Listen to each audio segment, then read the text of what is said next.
All right, people, we're back for our second Sean Penn related podcast for the day.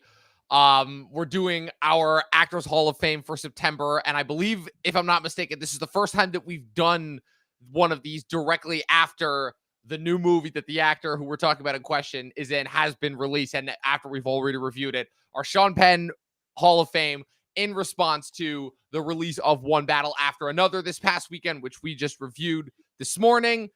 Dustin, man, this has been the year of you. I feel like this has been like all of your guys this year. Or maybe I've just been watching movies for a long time and I like a lot of actors, and you got on the train late. That too, but And I feel like everyone should like these actors we talk about. But I agree. dude, it's Sean Penn.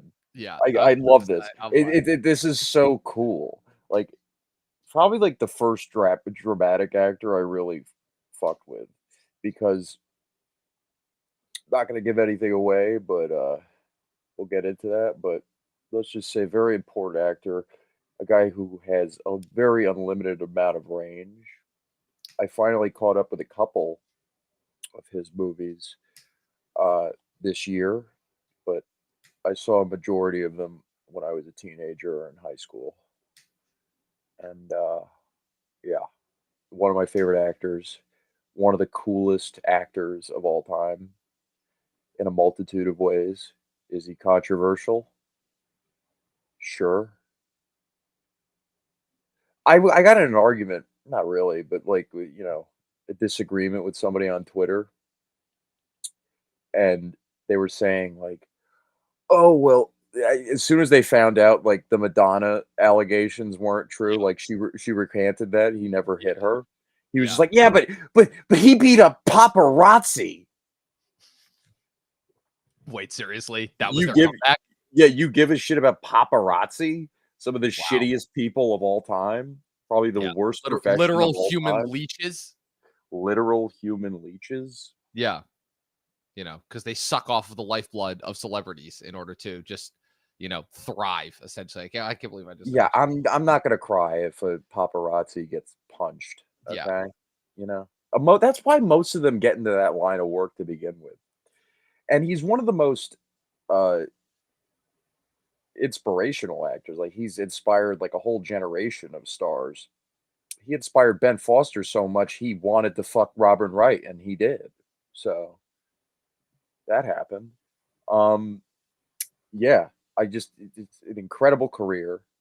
What is your experience with Sean Penn? Yeah, so this is an interesting one because for the longest time, like even when I like started to get into like movies seriously in high school and such, I never heard his name, like maybe in passing or whatnot, but I feel like even like into college, like I'd heard his name like very infrequently, and I didn't even really know who he was or hadn't watched. Like I became aware of who he was through like film YouTube and such, and like watching Watch Mojo. But like I'd seen very, very few of his movies. I think the only movie that I'd seen with him in it was Fast Times at Ridgemont High, and I found out about all of these movies and I would do research on them. But for the longest time, yeah, it was either none of them really interested me or I just didn't get a chance to see them. So this past week, diving into the vast majority of his films that I'd seen, diving into the movies of his that I was able to watch this past week was certainly an interesting experience, to say the least, especially since I wouldn't say that I was particularly in love with a lot of the movies that I watched. Like there were a few that I enjoyed more than others, but maybe it was just the mood that I was in this past week. But yeah, some tough movies to watch, to say the least. Not exactly, friendly subject matter, if you will, in any of these movies. Now, granted, again, there's a lot that I'm still not getting to. I haven't gotten to Bad Boys. Right? Yeah, I haven't gotten to Bad Boys from the 80s. I didn't get a chance to watch Dead Man Walking, Hurly Burly, She's So Lovely, At Close Range. I still haven't seen Gangster Squad. I wanted to, just because that just looks really fun. But yeah, certainly a commendable actor, to say the least. Like he's definitely got like just a presence that is unmatched by anybody else. Like I can't think of another actor who quite matches like the intensity, but like he's like the one guy that I'm like, oh, like when this dude's on screen, like watch out, because like things are about to get scary. Like which is just he dominated. he dominated the 80s and 90s so hard and so triumphantly that he got his 2 Oscars in the 2000s and then kinda bounced, and then started doing a lot of documentaries and, hanging out with El Chapo and, Yeah. Yeah, his that political whole activism that in whole recent years saga. needs to be studied. It's going to be, and it's gonna be interesting to see who gets cast as Sean Penn Yeah. in the I mean, actual we've been biopic. talking about a potential fan casting for that for like 5 years now since Devil All the Well, Time, a Harry Potter actor. for specifically the Madonna biopic, Okay. and I was like, if because I don't see Harry Melling in a Sean Penn movie. I see him Okay. playing Sean Penn in a supporting role, like, in, like, something. Hopefully not a Ryan Murphy related Oh, project, but, that's like, the if last they thing ever we get need. That's the last thing anybody needs. but, yeah, anything Ryan Murphy, really, even though that Ed Gein show does look pretty good, so I'm a hypocrite. But, yeah, uh, just completely dominated. The last couple performances he's had in the last 20 years, have been like Gangster Squad by, Ruben Fleischer or Asphalt City with Ty Sheridan and, Licorice Pizza, and his weakest performance, which is not even a performance really, is the Angry Birds movie. They just hired Sean Just Penn like to grunt. paycheck thing. Just They coulda literally hired me to do that. Like, you I don't wonder just if they get even Sean Penn actually to do it. used, like, any of his actual dialogue, or it's just, like, the initial recorder that they had for that part, and they just paid him. No, I think the whole character was just a grunt.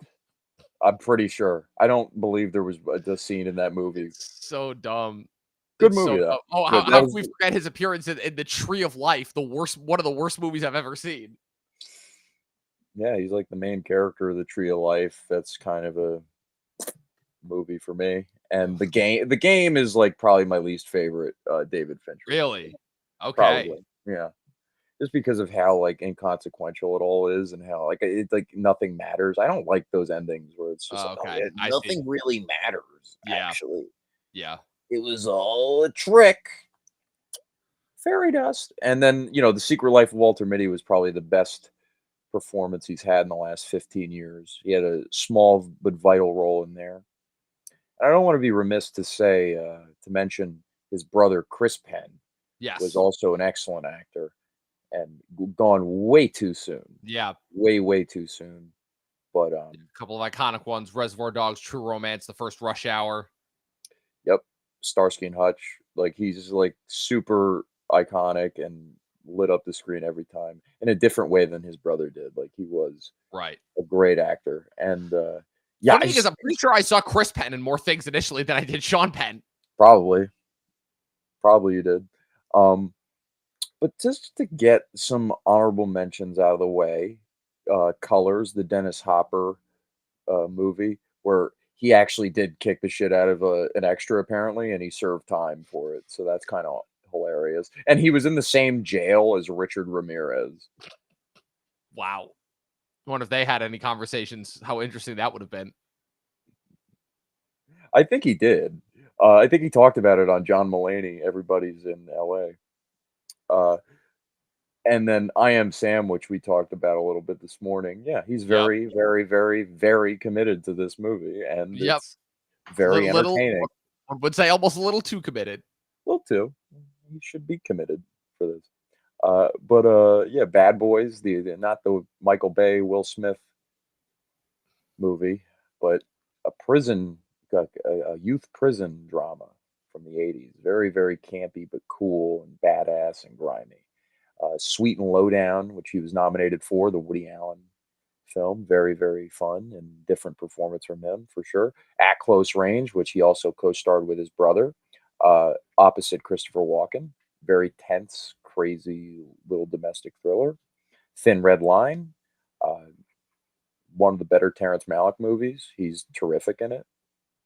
U-Turn, awful movie directed by Oliver Stone, but he carries the entire thing on his back with his terrific comic timing and just wonderful empathetic performance in an otherwise piece of shit movie where almost everyone involved is giving a career worst performance. John Voight, Nick Nolte, Joaquin Phoenix, mind-boggling. And then the Nick Cassavetes joint where he won Best Actor at Cannes. She's So Lovely. Mid movie. And Robin Wright doesn't seem like the loveliest person in the world, but whatever. And then, Almost gotta wonder why they divorced. right? I don't even know. And then the Falcon and the Snowman. I genuinely don't know. Did she cheat on him? I don't know. Seems like it. The Falcon and the Snowman is my number 11. The original War Dogs, which needed a little teaspoon of comedy. I feel like that's why War Dogs works. But the Falcon and the Snowman, him and Timothy Hutton, terrific. Cold War. Who I believe also co-starred with him and Tom Cruise in Taps, if I'm not mistaken. Yep, Taps is my number 20, and that's a very vital supporting role in that. He plays Timothy Hutton's right-hand man in that as well. So, yeah.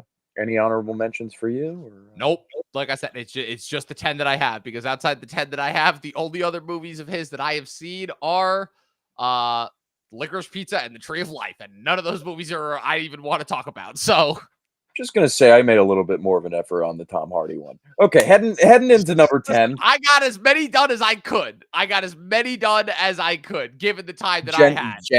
Okay. That's just pointing the obvious out. All right, 10, 21 grams. Oh, yeah, that's also my number 10. Right on. Cool. Look at that. Right on. Nice. This will be easy. So did the one that you had to watch today, is that going to be on the list? Yes, that will be on the list. All right, cool. Yeah, 21 grams was yesterday. 21 grams. Yeah, cool movie. Really liked it. Movie I haven't watched since high school, since I was watching all of Alejandro's movies, but like most of Alejandro's movies. But what a progression in this movie that he goes through. Yeah, like really crazy, and just his chemistry with Naomi Watts, who's amazing in it. Benicio's incredible in this. It's just so stylish and frenetic and just wild and original, and just I believe it was his like English debut. English language debut, yes, because Amores Perros was entirely in Spanish. Yeah. Amores Perros is also very good. Yes, very good. That's one of my favorite directorial debuts. Yeah, this is an interesting follow-up just because of the editing structure and how it was one thing for the movie to be edited out of order, but this entire movie is literally just like fragments from all over. So like you're literally, as an audience member, putting the puzzle together as you're watching along, like trying to figure out like where the intersections are and like how these three like different stories all coerce and intersperse together. They're able to figure out pretty quickly at first like how the Benicio and Naomi Watts storylines go together, and then you're trying to figure out like, oh, what is Sean Penn doing there? Oh, he's got like formed some relationship with Naomi Watts, so what's going to happen there? And the trajectory that happens with that character, where essentially he needs a heart transplant or he's going to die, and then literally receives the transplant from Naomi Watts' dead husband, who's hit by Benicio del Toro, as far as the series of events of the movie goes. And then as a result, his wife ends up leaving him, and he ends up tracking down Naomi Watts and forms a relationship with her. And it is a wild, wild ride of a movie. And it's the thing that I love about Olivier Inarritu's movies, in the sense of where he just follows like just crazy fucking events and just the people that like get involved because of it. And I'm like, if Babel is even half as crazy as this movie, I can't wait, because, oh man. Babel is going to be the first movie I show my child. So I can't wait to do that. 21 grams rules. And I can't wait to rewatch it also. And I'm going to show that. That's the second movie I'm going to show my kid. So I'm going to have a crazy kid. Oh, man. Not like one's on the way. But number 9 is Milk. Okay. I'm Harvey Milk. This is high? Maybe. It's a little too high, maybe. But I have it. Let me say, mine's even higher. So that's what I mean. Low. It's like a little too low. Okay. Because it was like I don't know if he was he definitely wasn't sweeping that season, but yeah, this is Mickey Rourke's Oscar. For all intents and purposes, it's a very good movie, Milk. It is very good historical document, and Josh Brolin's chilling in it. James Franco's very good. Emil Hirsch is terrific. But Sean Penn really does disappear into Harvey Milk, even though he doesn't look exactly like him. But he sounds as much as he could to him. And it's just a very powerful performance. He's very charismatic. You definitely feel bad for him. He wasn't a perfect person, but who is? And he was really great in this. But it's just sad that he won the Oscar just because it's pretty unanimous that people feel like Mickey Rourke should have won. So that's the only reason why this performance and movie probably have like an asterisk next to it now. But it's a good. I still think people generally like it. Still, it's just yeah. Yeah, 2008 really is the year where it's like, man, all the people that won, it's like just stole Oscars from everybody else. It's like Slumdog stole it from Dark Knight. Sean Penn stole it from Mickey Rourke. It's like the list goes on and on and on. Oh, man. Yeah. All right. So here's where we start to get controversial. My number 9 is Mystic River. And here's the reason why. I famously said when I finished this movie this past week that I was not the biggest fan of it, mostly because it was one of those things where I was able to figure out the twist like right before it happened or like right as it was happening. And it was one of those things where there's obviously a depressing nature to this movie that I just couldn't get on board with. And like I said, it's entirely a me thing. And it's also the fact that Sean Penn is not nearly as focal to this movie as I thought he was. Like, obviously, yeah, he's the father of the deceased daughter, hence the, is that my daughter in there? That whole moment. I know you said that it was serious, but in the moment, I'm sorry. I laughed. I couldn't take it seriously. I tried. I know I get it. He's giving a good performance. He's giving a good reaction. So, like, there's a reason why. The reason why I still have this movie and this performance on this list, though, is because what this movie kind of tricks you into thinking is that just because Sean Penn obviously is a victim here, it's not distracting from the fact that, like, oh no, he is just as much a part of the problem as to why this sort of thing happens in this neighborhood. The kind of, people willing to turn a blind eye to, the awful things that happen, which is obviously started by Tim Robbins being abducted as a kid by the pedophiles. And then eventually it coming back around to, oh, he's tragically like framed and then eventually dies as the potential prime suspect for Emmy Rossum, Sean Penn's daughter's death. And obviously, again, like Kevin Bacon and Lawrence Fishburne are able to figure out that, oh, it's Scotty Smalls' brother, played by the guy from Unbreakable, Spencer Treat Clark. The problem is it happens too late. And so for me, it's the fact that ultimately it's like, for as much promise as Sean Penn has, he's not in the movie enough for me. And his most pivotal moment comes at the expense of like I think truly the best performance of the movie, which is Tim Robbins, who is just unbelievable in this. So I guess that's why it's like, for me, it's a solid performance for a movie that I thought was just okay. And ultimately, yeah, him stealing from Mickey Rourke is one thing, but I do slightly have a bone to pick with him stealing this from Bill Murray. Like, I don't care if I'm the only one that says that, but he stole this from Bill Murray. So number 9, Mystic River. All right, number 8, Dead Man Walking. Okay.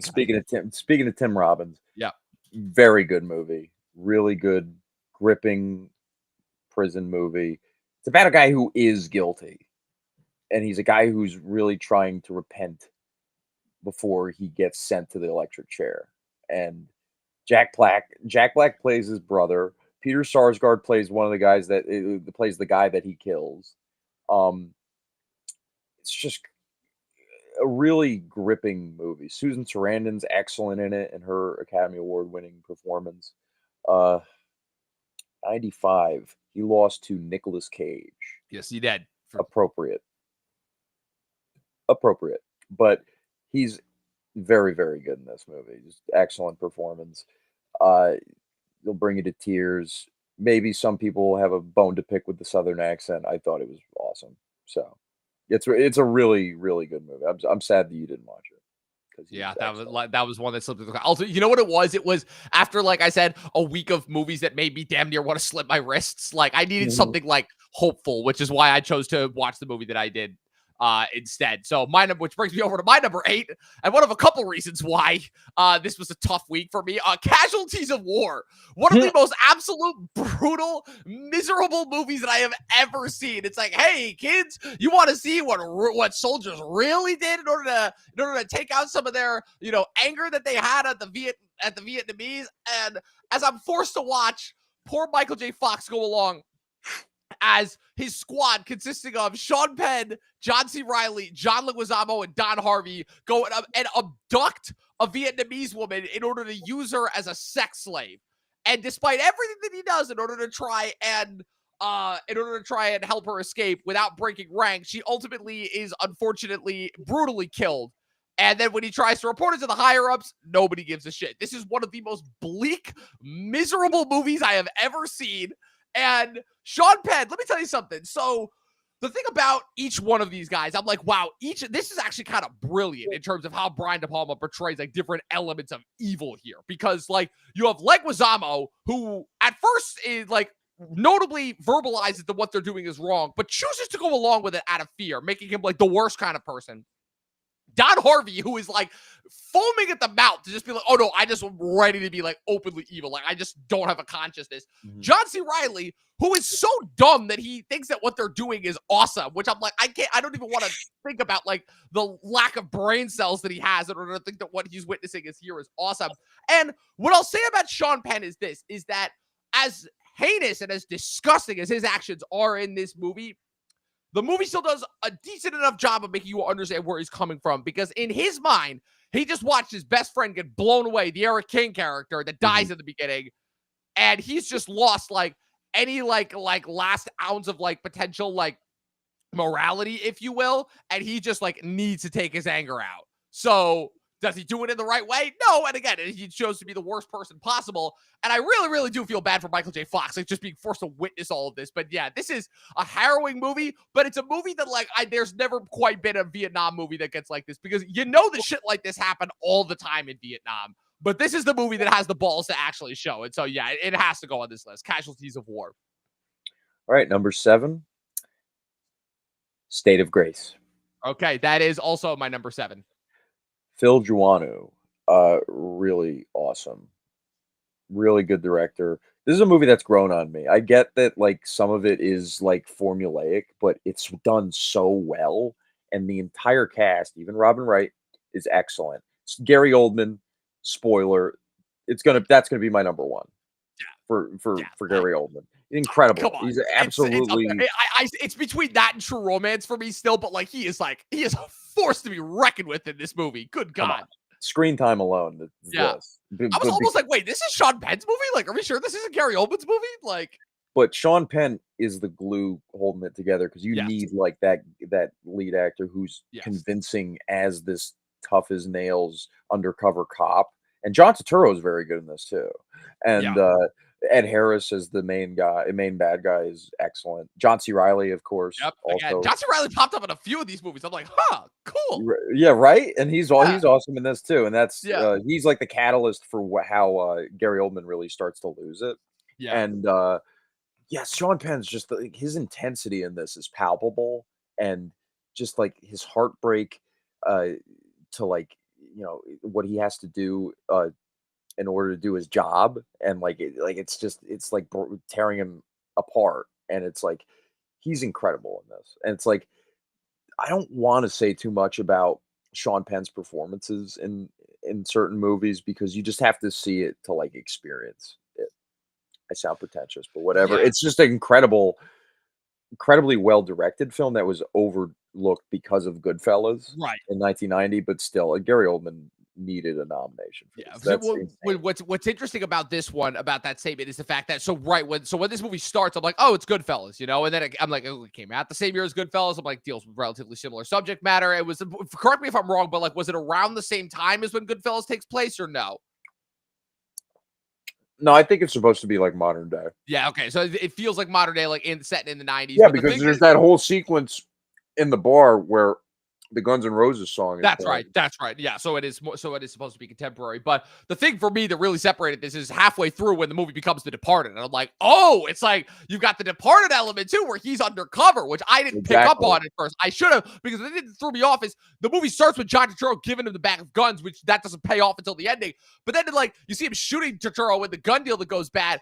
And they take a while with like acclimating him back into the world of crime before they tell you that he's an undercover cop, which I'm like, oh, okay. I'm like, I didn't see that one coming, because you're just having so much fun watching him and Gary Oldman and John C. Reilly, and then the plot gets going with the Irish and the Italians and everything, and Ed trying to make the deal, and them killing John C. Reilly, and they go through all of that, and then it's like, oh no, by the way, he's also an undercover cop, and they throw that on top, and I'm like, oh, that just adds another extra layer, because on top of dealing with, you know, crazy ass Gary Oldman is back and forth with Robin Wright, slowly figuring out that Ed Harris is kind of selling them all out to the Italians, this pending war with the Italians. Oh, and he's also an undercover cop. So he's got all of that stress on top of it. Like, how he doesn't fold at the seams, I have no idea. And the movie ends with probably one of the all-time great shootouts. Like, that's got to be like the one for the books as far as just like all-time movie shootout. So this is a fun one. I love the atmosphere of this movie more than anything. Like I just love the feel of it. I love the character actors in it. It just feels authentic, you know? Yeah. And Ed Harris, he's great at these kind of roles. He really is. I mean, he plays like an older version of this kind of character in Run All Night, but it still works. My number 6 is Hurly Burly. Okay, yeah. So this is one of the ones I was gonna watch. Did not get a chance to have what's it called? Fun fact, actually, I am aware of the play that this movie is based off of, and a couple of my friends actually in school actually acted out a scene from it. That actually made me really mad that I didn't watch it, because I'm like, oh, this seems fucking hilarious. Yeah, it's a dark comedy, dark dramedy, I would say, and it's following like the hedonistic lives of like these actors and writers that is trying to get work, but are just doing coke at Sean Penn's house the entire time. And you got people like Kevin Spacey, Gary Shandling, Chaz Palminteri, Anna Paquin, Meg Ryan. Everyone's fantastic in this. Specifically, Chaz Palminteri is a completely like unhinged, crazy, like out of work character actor, and it's one of his best performances. And Kevin Spacey's always reliably shady in this, and Gary Shandling's surprising, but Sean Penn is just like this neurotic mess in this movie, this neurotic, coked out mess that really just has these live wire monologues and just really humorous interactions with Anna Paquin and the other woman in this. Oh yeah, Robin Wright. There you go. No, I did There it you on purpose. go. But yeah, I just really excellent film. Kind of blew me. It took me away like when I first saw it, but it's excellent. Really undersung, really overlooked. Deserves Nice. the hype. Cool. All right, my number 6, The Game. Well, if I'm not mistaken, this was like the second ever Sean Penn movie that I ever saw. I saw this movie during COVID. Like you, I also hated the ending at first. But after you realize that, like, oh, the whole movie is kind of just a mind fuck. Like, once you realize that, it's like, oh, this is kind of, you're just like along for the ride kind of a movie, where you're literally just kind of watching Michael Douglas go through these endless like psychological exercises where it's like, oh, like, is he a spy? He like wakes up in Mexico. He doesn't know if the woman who he's with is framing him. He's not sure if people are trying to kill him, and it's all like this one elaborate like mind fuck that's set up by his younger brother, played by Sean Penn, who may or may not have a grudge to pick with him. He's only in like 2 scenes of the movie too. He like appears and he's like super coked out, but he's like got this like mysterious aura around him. And even though again like it is ultimately meaningless, it's just kind of fun just watching him like just fuck with his brother essentially for like 2 hours in this movie. So like I said, there's not a whole lot to it, but it really is just fun to watch. So that's why I have it on there. The Game. Number 5, Casualties of War. Okay. Just because of how downright frightening he is in this movie. It's one of the most despicably frightening performances I've ever seen. And Michael J. Fox was the perfect opposite to cast against Sean Penn, because Sean Penn really does, like, this is the performance I feel like that woke Hollywood up and really was like, this guy is like the real deal. He might be like the next big thing. He's not just Madonna's boyfriend. Okay. He's really insane. maybe. And yeah, his career just took off from there, and just so menacing and just so like scary. And yeah, there's like a sliver of empathy, but A then sliver. you remember what he instigated this whole Yeah. movie, and then you're like, no, that's pure evil. Yeah. And there's so few actors that could give a performance that disgusting and vile, but I don't think it's an obnoxious performance. You know what I mean? Like it's Yeah. just believably like that. Like it's not over the top. It's not like sticky in any way. It's just feels genuinely raw and horrifying. So number 5, Sean Penn, Casualties of War. Nice. All right. My number 5. A movie that I saw recently. I saw this in the doldrums of March of 2024 when there was precious little to watch. And I know I'm a lot hotter on this movie than you are, but I saw the trailer for it, was really, really impressed by this. I know this premiered at Cannes in 2023. That is Asphalt City. It is directed by, let me look this up because I'm going to butcher this name otherwise. It is directed by Jean-Stéphane Sauveur, I believe is his name. It's a French director. It's basically a 2-man paramedic movie. I'll admit it's the I first thought he paramedic was movie from that I've Detroit. seen. What's it called? Well, I thought it takes place in the city. No, I thought the director was from Detroit. Wait, really? No. Oh. Oh, I have a headache. Bear with me. Yeah, so it's a 2-man paramedic movie starring Ty Sheridan and Sean Penn as the older paramedic who's kind of coaching him through. The whole movie is kind of like a hazardous fever dream in terms of like, oh, like what paramedics do want to like deal with on a daily basis. But what's it called? But obviously it's set in the modern day. So you kind of are just like watching him go through this like harrowing journey of like as Ty Sheridan is like slowly losing his mind. And Sean Penn is basically Ty like Sheridan. yeah.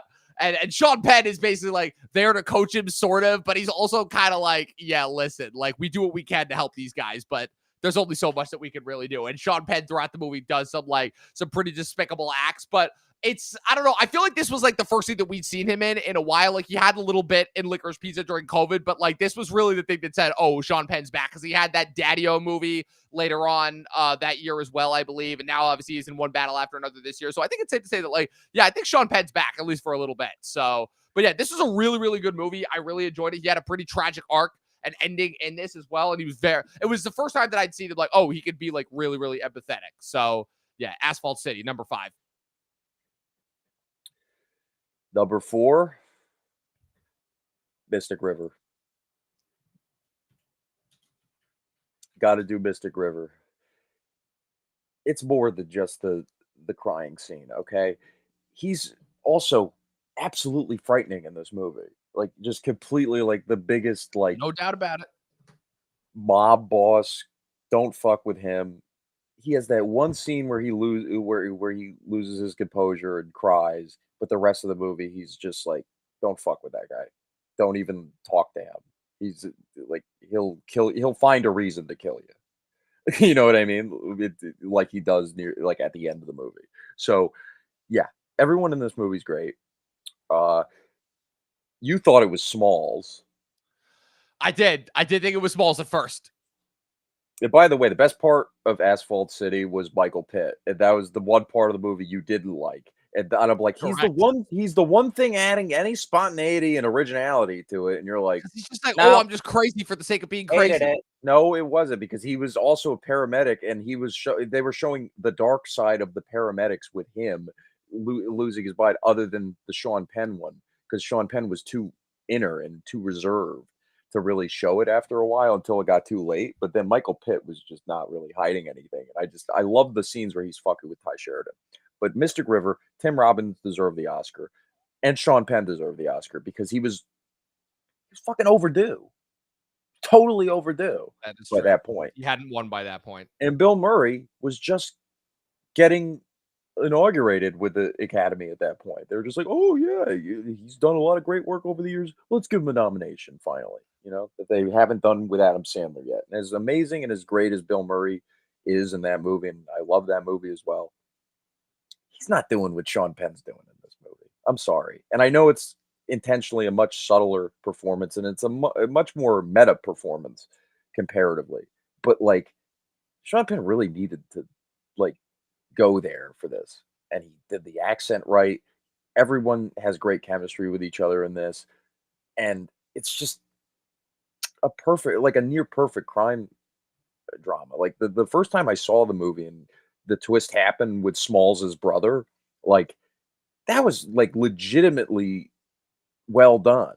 Just because of the whole misdirect with the phone call in the beginning, you didn't realize that was his voice. That was really clever. I just feel like a lot of things are clever in this movie that doesn't get enough credit, despite being a best screenplay winner.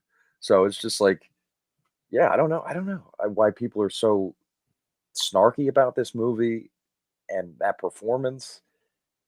They act like they love Bill Murray so much, even though they want to cancel him. So it's like, what do you even like, internet?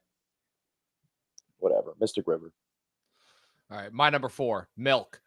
This was the movie that I watched today because after all the movies that I saw this week, I'm like, I needed something that was like at least a little bit hopeful. I will say that for a Gus Van Sant directed movie, and Gus Van Sant does direct the shit out of this movie, it does kind of feel like a little bit of a standard paint by numbers biopic at points. I can feel it checking off all the beats. It feels very spiritually similar to Trial of the Chicago 7, even though obviously it's dealing with, but the subject matter is why you watch this movie. And it just kind of is a movie that does strangely, despite its ending, give you hope kind of for the future. The fact that, and seeing Harvey Milk and the struggles that he went through and actually like, really what he was able to push forward through the LGBTQ plus community. It's a great supporting cast as well. Josh Brolin, James Franco, Emil Hirsch. I like Victor Garber in it as well. It was really good. It was really nice seeing like Sean Penn really disappear into this character in a way that, I mean, obviously, yeah, he does the work with all of his performances, but this was one where he really like transformed into this guy, because you're right. He didn't look that much like him, but with the performances, with the mannerism specifically that he nails. I'm like, yeah, this is definitely one for the ages. Where I'm like, yeah, it should have been Mickey Rourke's, but like I understand why he won it. So it definitely it was a nice movie compared to the rest of these. Sure. Number 3, One Battle After Another. Yes, let's talk about it finally. Like actually, and hopefully not get derailed this time. It's also my number 3. Yes. Yes. Yeah. Stephen J. Lockjaw. Yeah. Lockjaw, like just great character name. Yeah. Great appearance. That haircut, it's like it's like so a flock of seagulls and like a mohawk. For me, I'm on like specifically the makeup job that they did when he survived like the getting shot in the face, which again, just like the physics, I'm like, how the fuck did he survive that at the end? But as soon as I see him wandering down the road, I'm like, yep, of course he survived that. And then they just gas him in the office later. Yeah, of course. And like, if there was one like on the nose like political thing, was like, yeah, it was like the conclusion of that character and how he meets his demise and everything, and it's like you're supposed to laugh at that and everything, and it is great, and it's like the very Coens-esque and everything, and I love that Christmas adventure as part of the movie. I wish it was actually a bigger part of the film overall, because just every one of those guys were just like killing it. Like Jim Downey especially was like really good. So yeah, he's completely menacing in this. I would have liked a couple more scenes with him just because of how truly crazy he was, a little bit more dialogue, but he killed it, man. I just love how intense and into it he was. Like he was just like so committed to this in a way that I haven't seen. I'm obviously by virtue of that fact, but he was committed to this role in a way that I haven't seen him committed to a role in years. Like just the stance, the walk, the rigidity, but also like you can see that like, oh, that's also just like a front, a facade. That's him covering up the fact that like, oh, he views himself as weak for like having normal human urges. Like just the fact that, oh, he loves black women is clearly like a thing that is like preventing him from getting into this. Like, I love him. It's so good. I love him. It's so good. That, and then when fucking obviously like everything that Tiana Taylor says is just fucking hysterical. Like this pussy don't pop for you. It's great. It's great. The movie was awesome. One of the best of the year. No, it was great, and he was just that was just hilarious when he's at the store in the beginning, and just like that's all he says to him. It's crazy. Doesn't even introduce himself. He just says that to him and just leaves. Yep. It's fucking crazy. But yeah, just Do you think he's gonna win? You think he's gonna win the Oscar? Oh, I wouldn't be mad if he did, because right now he's my number one for supporting. I can see it. Right now, I yeah. can definitely see it. Is I can really Foster see it. close for you or no? I mean, I want Foster to be in. I'm worried it's going to be another Will Poulter situation. That's what I'm worried about with him. No, Where but that I mean, performance is like so personally, like, do you unbelievable that think, just turned like, off vote would he be close to you for you, like, to Penn's for getting in. performance? Oh yeah, he'd be close for me for getting in. Just personally, like he's like he would stack up to Penn Yeah, or as of right now, yeah, he is. yeah, Yeah, for he's like sure. he's like number 3 or 4, I think, for drama, because this is comedy. So Yeah. Uh, but yeah, he might win his third, but who knows who knows yeah, how the internet is gonna react to stuff yep, and campaign yep, for people. yeah. Because I can only imagine it being like, you're rewarding the far right. It's like, guys, come on, we're still doing this, really? Yeah, he's the antagonist. It's like Sam Rockwell It's like all over. literally, it would be Sam Rockwell all over again. But yeah, These things always repeat. All number right, number two, Carlito's Way. Carlito's Way. All right, we got the same top 3. Let's go. Yeah, this was awesome. This was fucking awesome. If only for the fact that, again, I really like Carlito's Way, but I have a slight problem with the fact that, I'm sorry for all Carlito's Way fans out there, but the character of Carlito's a fucking idiot. I'm sorry. He literally commits every single wrong thing you possibly can in the street life and then wonders why he gets shot at the end. But Sean Penn is the reason to watch this movie. Like, if anything, I'm almost wondering, I almost like prefer the version of this movie where Sean Penn is the main character, not Carlito. Like, 'cause after a while, Carlito, I'm like, okay, yeah, I get it. You got the money, you got the nightclub, cool. I don't care. But everything that Sean Penn has going on in this movie with the fucking crazy afro, the bald patch, the fact that he comes off as like the ne'er-do-well, like Jewish lawyer, but he wants to be a badass gangster, but he of course does all the wrong things in terms of just like absolutely like fucking stealing money from his clients then threatening to get him out of jail. He beats his clients to death, and then he's about to sell out Carlito. And again, Carlito, the moron, doesn't see that coming at all. Meanwhile, this is the same dude that's pulling a fucking gun on John Leguizamo's Benny Blanco at the club and then fucking the waitress in the bathroom. He is unfucking stoppable in this movie. Like, it is gnarly how good he is in this. He's so good, and I He's like that so good. he doesn't, like, put on, like, a dumb affectation with his voice either. Like, Right. he's just so weaselly in it, and, Yes. like, the makeup is perfect. I heard he just came to set with his head like that, and people were like, "What the fuck?" It worked. It worked. Yeah, and it's just so, like, the way he walks in this movie too is just, like, hilarious, and, like, he's just, like and then when he's on the boat freaking out at the party, telling him he's like, this. I don't even remember the line, but it's like, you got hookers all over the place, something like that. yeah, yeah. It's so good. I love how nonchalant Al Pacino is Yeah. with Sean Penn, like, It's like, "David, Dave, what are you doing?" one of the few good lines that he has in the movie is like, "You ain't a lawyer no more, Dave. You a gangster now." And then the final bomb drop, "Adios, counselor," as he drops the bullets in the garbage before he starts getting chased by Tony's dad from The Sopranos. Right? Oh, Yeah. that whole, sequence Oh, in the Grand Central, oh awesome. my god. Awesome. One of That's the best action sequences of that time. I saw that as a kid, I was like, "Oh my god. Yeah. Benny Blanco from the Bronx." From the Bronx. Yep. Yeah, no, as soon as he leaves him alive, I'm like, this guy's gonna come back and fucking kill him in the end. And then he did. So You're right. yeah. No, it's quite clear in the beginning, like, you could see it's John Well, they Leguizamo. tell you. They literally tell you. I'm like, oh, they just show him getting shot in the beginning. No, but they don't show any dialogue, they just show, like, Right. the hand, and you could just tell that it's pretty much John Leguizamo once Yeah. you see him in the movie. Yeah. You're like, I think I've seen that arm before, but okay." But okay. Uh, "Hey, bud, let's party." Fast Times at Ridgemont High is Yes, number 1. let's I'm do sorry. it. Number We're one. talking we've Good been talking about transition. Yeah. we've been talking about all these grueling performances. Yes. And this one's fun. And this one is And this like the one's original. Like, this is what like yeah. introduces him to the world. And he's Yep, the and scene stealer in this movie. he's a scene stealer. He walked into the audition room and he's like, "Give me the part. I'm not even gonna audition. I know this guy. Give me the part." And he fucking did. He got the part, and he came on and he stole the whole movie, and he stole the marketing campaigns Yep. because they realized, oh yeah, we got to Yeah, center the movie around this this guy. is Spicoli, He's and not like, even the main character. We got to like not make even. him. Yeah, No, it's an I Andy didn't even. Dwyer situation. They like shoehorn the support. It's a Robin Williams in Aladdin. They're like, oh, this guy, okay, he's a supporting player, but this guy's the star. Like, I knew who Sean Penn was, but this was really my introduction to him because it's like I knew him like as like a tabloid guy, and I was just like, yeah, I've seen it, like, but he looks completely different in yeah, you this, and don't he even recognize him. sounds completely different He's until you never see had a like the performance name on like screen. this. Yeah, Until you see the name on screen, then you're like, oh, that's Sean Penn. That's like because like when you start talking in the movie, and then he's like, "Is this world history? I see the globe right there." Like everything he says is like perfect. when he orders the pizza to class. Oh, yep. Hey, dude. For me.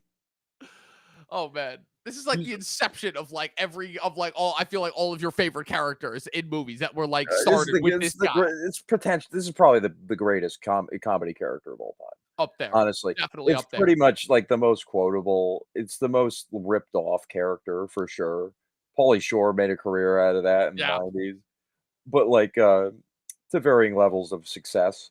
But yeah, this is an incredible performance. The easily. Vans sneakers, Yep. I had those in Yep. 4th Make up grade. your Like, mind, dude. Is he gonna shit or is he gonna kill us? is he gonna shit or is he gonna kill us? And it's Forrest Whitaker too, is the football player whose car they trash. No, a line I quote a lot is like, "I could fix it. My old man is a TV repairman. I could fix it." Like, so I love the logic He there. comes out of the bathroom at the end right after like Judge Reinhold takes down the 2 robbers, and he's like, "All right, dude." It's awesome. Like, there's not much more you need to say. It's Spicoli at Fast Tasty Times. waves. Yeah. No, but just, way to go, Hamilton. Everything he says is perfect in this.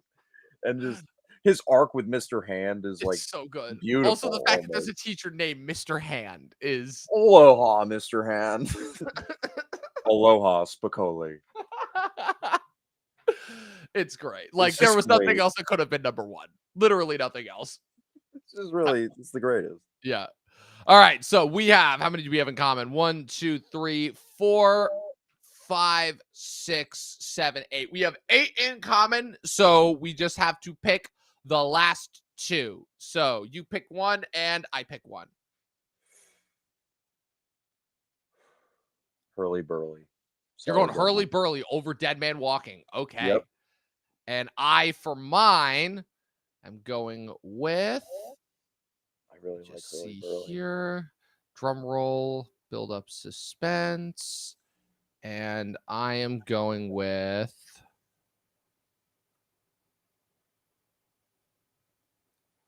I'm going with Asphalt City, only because he's in it more than the game. All right, so that's 10. Yep. So that'll be 10. And then Hurly Burly's 9. Yep. So that's 10. Hurly Burly at 9. And then, I mean, the rest will pretty much be easy because they, for the most part, all lined up. So 21 grams at 8. Yeah. Okay. And then 7, we could do Casualties of War, and then 7 Milk. And then, hold on, let me do that. So 7 Milk, and then 6 Casualties of War, 5 State of Grace. Switch. Oh, so 7 State of Grace, 6 Casualties of War. Or sorry, 6 and 5. Yeah. Okay. So 6 and 5. And then Mystic River, One Battle After Another, Carlitos, and Fast Times and Ridgemont High. That was easy. All right. So look at that. I got to make sure I have the director pulled up. I'm the only one. All right. So with that being said, our Sean Penn Hall Actors Hall of Fame. Hall of Actors. Hall of Actors Fame. Sure, I got that. All right. So number 10, Asphalt City, directed by Jean-Stéphane Sauveur. Number 9, Hurly Burly, directed by Anthony Drazen. Number 8, 21 Grams, Alejandro Gonzalez Inarritu. Number 7, Milk, Gus Van Sant. Number 6, State of Grace. Going to need you for this one. Phil Joannou. Number 5, Casualties of War, Brian De Palma. Number 4, Mystic River, Clint Eastwood. Number 3, One Battle After Another, Colonel Stephen J. Lockjaw, Paul Thomas Anderson. Number 2, Carlito's Way, Brian De Palma. And number 1, Fast Times at Ridgemont High, Amy Heckerling. All right. And that is it. Our Sean Penn Actors Hall of Fame. This is one for you. Dustin, who are we doing next month? Finally. It only took us 2 years. Josh Brolin. Oh, no, that's November. Oh, Emma Stone. Emma Stone. Yes, that's right. We're doing Emma Stone finally. I mean, it's funny because like we've been circling that for a while because Emma Stone's literally had a movie come out for the last 2 years because of the last couple of Yorgos movies. But like we finally got to it, like where we were doing other actors at that point, and like we just didn't get a chance. And now it's like, okay, yeah, we have a chance. We can do it. So, oh man, so that was fun. That was good. So it's gonna be at least a little while before you see our next Actors Hall of Fame. So that'll be around the end of October, and then we'll do Brolin for November, and then we're gonna wrap the year with, for your birthday choice, who are we doing to wrap the year, Dustin? The Sandman. The Sandman himself, Adam Sandler. That's right. We finally did it, people. 12 for 12. We are doing it. We didn't miss a single month so far this year for Actors Hall of Fame, and we're going to continue that trajectory into next year. We may possibly even do multiple ones a month, because like I said, there's so many people that are coming out with big movies next year. Movies are sort of back, now that we're in the fall. Dustin, thank you once again for joining me for another Actors Hall of Fame. Where can the good people follow you on the interwebs? Mr. G Movie Reviews on YouTube. Thank you for watching if you're watching. And Letterbox, Dustin Mason. Awesome. And you guys can follow me with everything going on at Movie Nerd Reviews across all platforms, at Official Talk TV Podcast across all platforms. We're Led Zeppelin for Fast Times at Ridgemont High. Hey, there you go. Look at that. What's it called? Be sure to leave this video a like and a subscribe if you haven't already. Leave a comment. Let us know your favorite Sean Penn movies. Did you watch One Battle After Another? Be sure to check out the Talking TV merch store. The links will all be available in the bio. I'm going to keep shamelessly plugging it. And as always, people, 12 seasons in a short film. Do a butt plug.